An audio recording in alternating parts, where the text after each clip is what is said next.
Hello friends, welcome to Brainy B channel. இப்போ நம்ம ஒரு முக்கியமான டாபிக் நம்ம கிளாஸில் பார்க்க போகிறோம். அது என்னென்னா வேலும் கழகம் தான். இந்த டாபிக் என்னென்னா ஆல்ரெடி நமக்கு லோயர் கிளாஸஸில் சோஷியல் சயின்ஸ் புக்கில் 8th 10th இருக்குது. அது போக சில இன்ஃபர்மேஷன்ஸ் இந்த 12th ஓல்டு புக்கில் இருக்குது.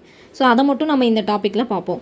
ஸோ பேசிக்காக இருக்க விஷயம் எல்லாமே நமக்கு தெரியும். அது போக எக்ஸ்ட்ராவாக என்னென்ன இருக்குது அப்படின்றதான் பார்க்க போகிறோம். ஸோ நமக்கு வேலூர் கழகம்னால எப்போ ஸ்டார்ட் ஆகுதுன்னா 1806 ஜூலை 10 தான் ஸ்டார்ட் பண்ணுறாங்க. இதில் இன்வால்வ் ஆகிறவங்க எல்லாருமே இந்திய சிப்பாய்கள் தான் இன்வால்வ் வராங்க. ஸோ அதுக்கான ரீசன்ஸ் கூட நமக்கு தெரியும். இதில் யார் இருப்பாங்கன்னா சென்னையோட ஆளுநராக யார் இருப்பாங்க அப்படின்றது நமக்கு தெரியணும். ஸோ நம்ம அதை லோயர் கிளாஸஸில் நீங்கள் படிச்சிருப்பீங்க.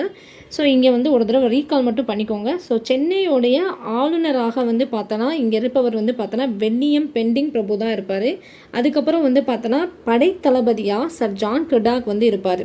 இவர் பார்த்தோன்னா அந்த புதிய சீருடை அதெல்லாம் சேஞ்ச் பண்ணுவார். அதுக்கப்புறம் அந்த தலைப்பாகை, அதுக்கப்புறம் சமய சின்னங்களை அணியக்கூடாது அப்படின்லாம் சொல்லும்போது அந்த வேலை பார்க்கக்கூடிய அந்த சிப்பாய்களுக்கு நம்மளை மதம் மாற்றுவாங்களோ அப்படின்ற ஒரு எண்ண உணர்வு பார்த்தோன்னா தூண்டப்பட்டு தான் அவங்க இந்த கழகத்திலேயே இன்வால்வ் ஆவாங்க.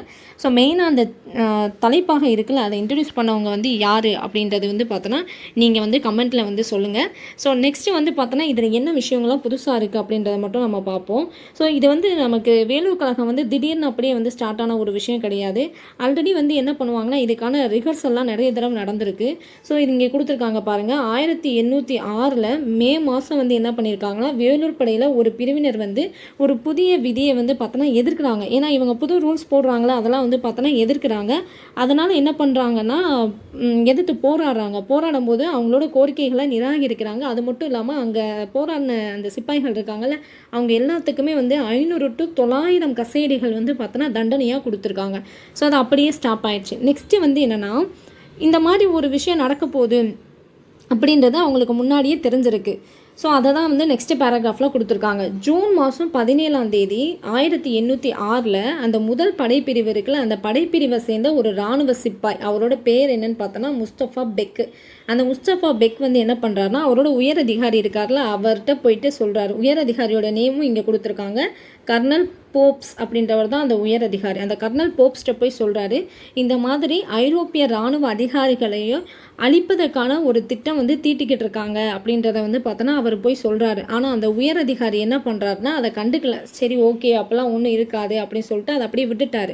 ஸோ அப்புறம் தான் என்னென்னா இந்த இதுக்கு மெயினாக யார் காரணகர்த்தான்னு நமக்கு தெரியும்ல, திப்புவோட மூத்த மகன் பதே ஹைதர் அப்படின்றவரோட தலைமையில் தான் பார்த்தோன்னா இது நடக்கும்.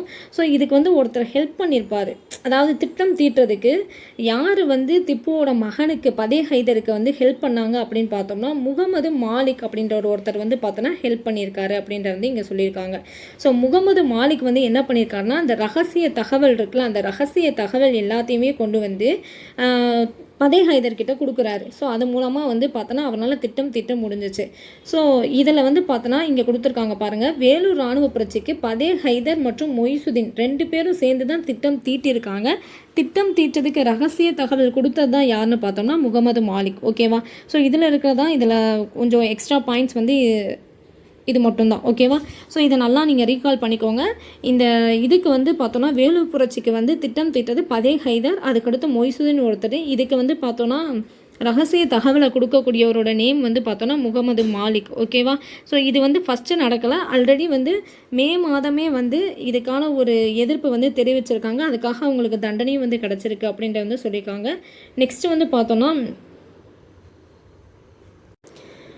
நெக்ஸ்ட்டு பாருங்கள், நமக்கு ஜூலை 10 தானே இந்த புரட்சி ஸ்டார்ட் ஆகுது. ஜூலை 10 விடிய காலையில் முதல் மற்றும் 23 படைப்பிரிவை சேர்ந்த சிப்பாய்கள் தான் பார்த்தோன்னா இந்த கழகத்தில் இன்வால்வ் வராங்க.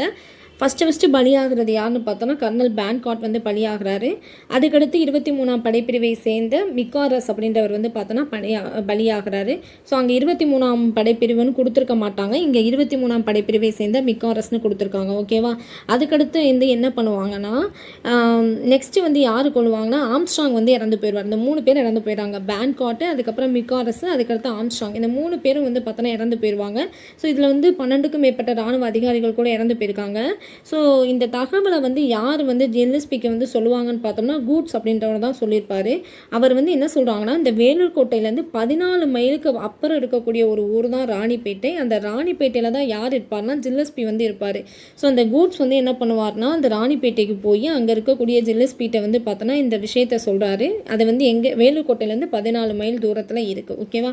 ஸோ காலைல 7 மணிக்கு வந்து பார்த்தோன்னா வேலூர் புரட்சி பற்றி சொல்கிறாரு. அவர் 9 மணிக்கு என்ன பண்ணுறாருனா வேலூர் கோட்டையை வந்து அடைஞ்சிடறாரு அப்படின்ட்டு வந்து சொல்லியிருப்பாங்க. அதுக்கடுத்து என்னென்னா, நமக்கு பேசிக்காக தெரிஞ்ச விஷயந்தான். நம்ம என்ன பார்த்துருக்கோம், இவங்க போய் ஜிஎல்எஸ்பி வர்றதுக்குள்ளே பதே ஹைதரை வந்து என்ன பண்ணிடுவாங்கன்னா முடிசூட்டி அரசனாக வந்து அறிவிச்சிருவாங்க. புதிய சுல்தானா வந்து அறிவிச்சிருவாங்க. புலிக்கொடி வந்து பார்த்தோன்னா பறக்க விட்டுருவாங்க. ஜிஎல்எஸ்பி வந்த உடனே என்ன பண்ணுவார்னா நிறைய பேரை வந்து பார்த்தோன்னா கொன்னுடுவார். மொத்தமாக வந்து பார்த்தோன்னா 800 இந்திய சிப்பாய்கள் வந்து வேலூர் கோட்டைக்குள்ளே மட்டும் இறந்து போயிட்டாங்க. அதுக்கடுத்து திருச்சி வேலூர் இருக்குல்ல, அந்த பகுதியில் வந்து பார்த்தோன்னா ஒரு 600 சிப்பாய்கள் வந்து பார்த்தோன்னா கொல்லப்பட்டன அப்படின்ட்டு வந்து சொல்லியிருக்காங்க. சிலவர் வந்து பார்த்தோன்னா தூக்கிலிடப்பட்டாங்க அப்படின்னு வந்து சொல்கிறாங்க. சாரி, 600 சிப்பாய்கள் வந்து என்ன பண்ணுவாங்க, கொல்லப்படல, சிறைப்பிடிக்கப்படுகின்றன. அப்புறம் சில பேர் வந்து பார்த்தோன்னா தூக்கில் போட்டுறாங்க. கடைசியாக இது வந்து பார்த்தோன்னா என்ன வாங்கினா ஒரு ரத்த கலரியில் இது முடிஞ்சிருச்சு அப்படின்னு வந்து சொல்கிறாங்க. ஸோ இது வரைக்கும் நம்ம பார்த்த விஷயம் எல்லாமே பேசிக் தான். இனிமேல் வந்து ரொம்ப முக்கியமான விஷயம், இது வந்து எங்கேயுமே கொடுக்கல எந்த புக்லேயுமே. ஸோ இதை வந்து கொஞ்சம் நல்லா பார்த்துக்கோங்க. 1857ஆம் ஆண்டு சிப்பாய் கழகத்துக்கு வழிவகுத்தது அப்படின்ற கூற்றை வந்து பார்த்தோன்னா யார் சொல்கிறாருன்னா கே பிள்ளை வந்து சொல்கிறார். அதாவது வேலூர் கழகத்தை பற்றி யார் யாரெல்லாம் என்னென்ன கூற்று கொடுத்துருக்காங்களோ அதை தான் இங்கே கொடுத்துருக்காங்க. ஸோ வேலூர் கழகம் இருக்குல்ல, அது 1857ஆம் ஆண்டு நடக்க போகக்கூடிய அந்த சிப்பாய் கழகத்துக்கு வழிவகுத்தது அப்படின்னு சொன்னவர் யாருன்னு பார்த்தோன்னா கே பிள்ளை வந்து சொல்லியிருக்காரு. 1857ஆம் ஆண்டு முதல் இந்திய சுதந்திர போருக்கு வேலூர் கழகம் முன்னோடி அப்படின்னு வந்து யார் சொல்லியிருக்காருன்னா சவார்கர் வந்து சொல்லியிருக்காரு. ஓகேவா? ஸோ இதை வந்து நமக்கு புக்கில் கொடுத்துருப்பாங்க. 1857ஆம் ஆண்டு நடக்க போகக்கூடிய அந்த முதல் இந்திய சுதந்திர போருக்கு வேலூர் கழகம் தான் முன்னோடி அப்படின்னு வந்து பார்த்தோன்னா வி.டி. சவார்கர் வந்து சொல்லியிருப்பாங்க. அது நம்மளுக்கு புக்கில் 8th 10th புக்கில் இருக்குது. பட் இந்த கே பிள்ளை வந்து அங்கே இருக்காது. அதுக்கடுத்து இந்திய விடுதலைக்கு வந்து பார்த்தோன்னா தமிழர்களே முன்னோடி அப்படின்னு சொன்னவர் யாருன்னா சஞ்சீவி வந்து சொல்லியிருக்காரு.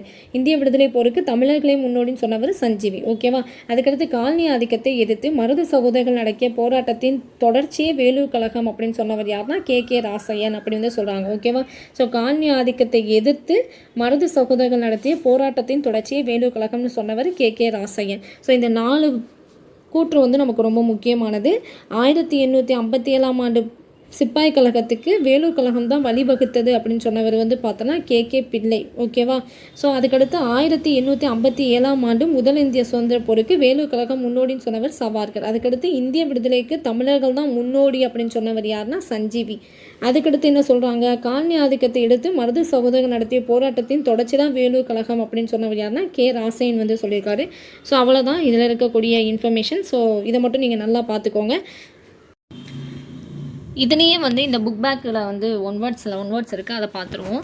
ஃபஸ்ட்டு என்ன கொடுத்துருக்காங்கன்னா, பின்வருவற்றுள் வேலூர் கழகத்தின் காரணம் எது அப்படின்னு பார்த்தோன்னா நமக்கு அந்த புதிய சீருடைகளையும் ஆயுதங்களையும் அறிமுகப்படுத்தியதான் காரணம். ஓகேவா? ஸோ நெக்ஸ்ட்டு வந்து என்ன கொடுத்துருக்காங்கன்னு பாருங்கள். வேலூர் கோட்டையின் இராணுவ தளபதி யார் அப்படின்னு சொல்லி கொடுத்துருக்காங்க.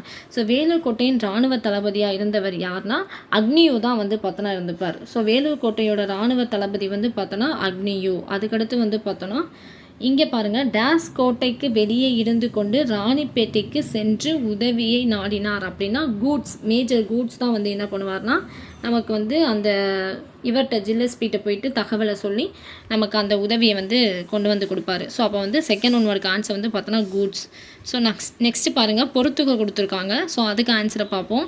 பதே ஹைதர் வந்து யாருன்னு பார்த்தோன்னா திப்புவோட மகன் தான் பதே ஹைதர். அதுக்கடுத்து கர்னல் பேன்காட் அப்படின்றவர் வந்து பார்த்தோன்னா கழகத்தில் இறந்து போவார்ல, அவர் தான் வந்து கர்னல் பேன்காட். அதுக்கடுத்து வில்லியம் பெண்டிங் வந்து யாருன்னு பார்த்தோன்னா சென்னையுடைய ஆளுநர்.